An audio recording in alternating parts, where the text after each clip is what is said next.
देखिए, मैं तो साफ स्पष्ट कह रहा हूं कि 3 तारीख को जब BL संतोष जी गए, उससे पहले किसी को कोई आपत्ति नहीं थी, न कांग्रेस को, न बीजेपी को, किसी को नहीं। और उसके बाद में ये हड़बड़ाहट शुरू हुई और होते होते 13 तारीख को शायद अमित शाह जी गए।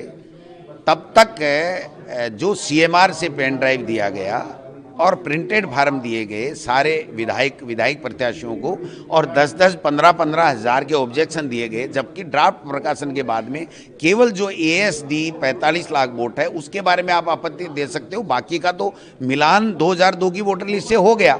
जब 2002 की वोटर लिस्ट से उन्हीं के सिस्टम ने, डबल इंजन की सरकार के अधिकारी कर्मचारियों ने जब मैपिंग कर लिया और भारत निर्वाचन आयोग ने कह दिया ओके, उसके बाद में कहाँ से ये लाखों फार्म आ रहे हैं और कैसे नाम काटे जाने का षड्यंत्र किया जा रहा है, ये सारा का सारा जो है वो आप देख सकते हो, लोकतंत्र की हत्या से कम नहीं है। क्या करेंगे अब आप लोग का अगला कदम? हम लोग कल से प्रदेश कांग्रेस कमेटी ने तय किया, तमाम नेता अपने अपने SDM को जा करके ये कहेंगे कि ये रूल बुक है, ये रूल बुक है, इसमें साफ लिखा हुआ है कि आप नोटिस बोर्ड पर चस्पा कीजिए जो आपको 15 तारीख तक, जो भी आपके पास 19 तारीख तक फार्म आए हैं, किसका नाम घटाने का लिखा है, किसका जोड़ने का है, उसकी हम डाटा लेंगे और डाटा लेकर के उसके बाद में जिनको मरा हुआ बता करके वो लोग बाग नाम काट रहे हैं उनको सबको खड़ा कर देंगे। हम लड़ाई लड़ेंगे, जीत सत्य की होगी, बेईमानी की हार होगी।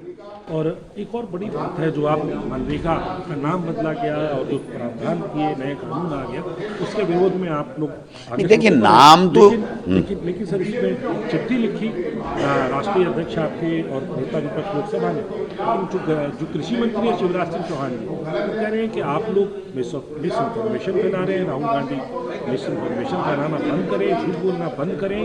और आप बताइए right to work form 6 number का भर करके ग्राम पंचायत में देना था, उसको क्या काम मिलेगा? अब नहीं मिलेगा।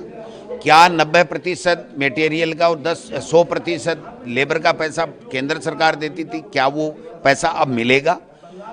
क्या सबको समान रूप से था? पहले जहाँ भी काम चाहिए वो काम दे, वहाँ बजट मिलता था, कोई स्पेसिफिक एरिया नहीं था। क्या वो सब जगह बराबर का बजट मिलेगा?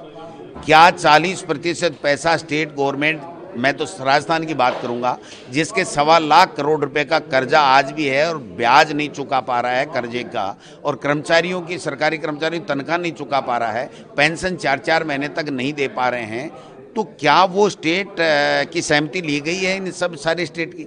जब मनरेगा कानून आया तो हर स्टेट, हर पॉलिटिकल पार्टी की 100% सहमति के बाद में कानून आया था। इन्होंने एक भी स्टेट की सहमति ली क्या? खुद के स्टेटों से सहमति नहीं ली।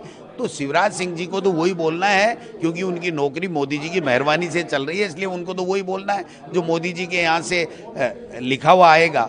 लेकिन मैं पूछना चाहता हूं कि राइट टू वर्क खत्म कर दिया, और अभी एक न्यूज आई है कि right to education, right to food का कानून भी ये बदलने जा रहे हैं। आखिरी महत्वपूर्ण सवाल साहब, बीजेपी के राष्ट्रीय अध्यक्ष का चुनाव जो है वो हो रहा है, नितिन नवीन जो अभी तक वर्किंग प्रेसिडेंट थे, लगभग काय का चुनाव है? 3 घंटे में चुनाव होता है क्या?